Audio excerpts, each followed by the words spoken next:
Shalom. It's August, and we've just ushered in the month of Elul, and that means it is still summertime. And in the summer, my thoughts, like many others, often turn to memories of summer camp. And for me, that means memories of Camp Ramah in the Berkshires in particular, where I spent nearly 20 summers as a camper and a staff member.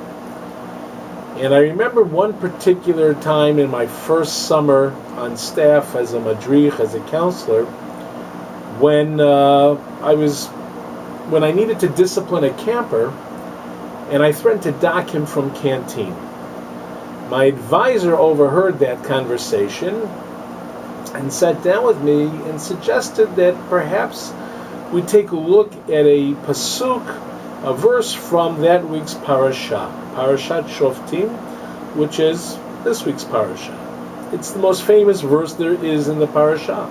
Tzedek, tzedek tirdo. Justice, justice you shall surely pursue. He asked me the same question that commentators have been asking for centuries. Why is the word tzedek, or justice, repeated in the verse? Why not simply have God command us to pursue justice? Why say it twice? Why justice, justice shall you pursue it? Is it just for emphasis? In the course of our discussion, it became clear that the command to pursue justice is not an easy command, and that it goes beyond just being just, but that we need to think ethically and solve problems of justice ethically, and that even in situations like camper behavior situations, the punishment has to fit the crime. There has to be justice even in summer camp.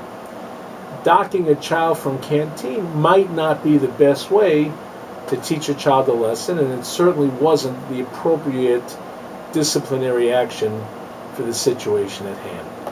Our sages point out that we read this parasha as we begin the countdown to Rosh Hashanah, to the new year, and claim that it's not accidental, that the intersection between the thoughts and teachings about creating a just world and our personal cheshbon nefesh, our accounting for our deeds, needs to be interwoven, needs to come together to create a fabric, a single fabric, in order to help us plan for the coming year. And this is underscored by the opening words of the parasha, Shoftim v'shotrim titein lecha, you shall establish judges and officers, meaning that when it says titein lecha, you shall establish, that before you begin to consider the behaviors and actions of others, first of all you have to think about your own behaviors, your own actions, your own deeds, in order to create a just world. This echoes the teaching that we find in Pirkei Avot. Al tadin et chavercha, do not judge your fellow human being until you have stood in his or her place.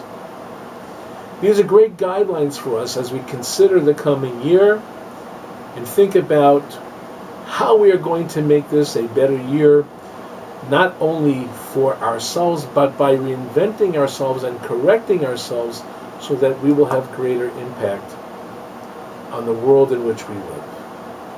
By not judging others until we have stood in their place, and by creating a just world, by being critical first of ourselves and then going out to do good for others, it is more likely that we will succeed in effecting the tikkun olam, the perfection of the world that ultimately is the mission of the Jewish people at all times. I wish you Shabbat Shalom, and as we prepare for the new year, it's not too early to wish you as well Shana Tova. שירו לדושם שיהיה חודש, שירו לדושם כל הארץ, שירו לדושם ברכו שמו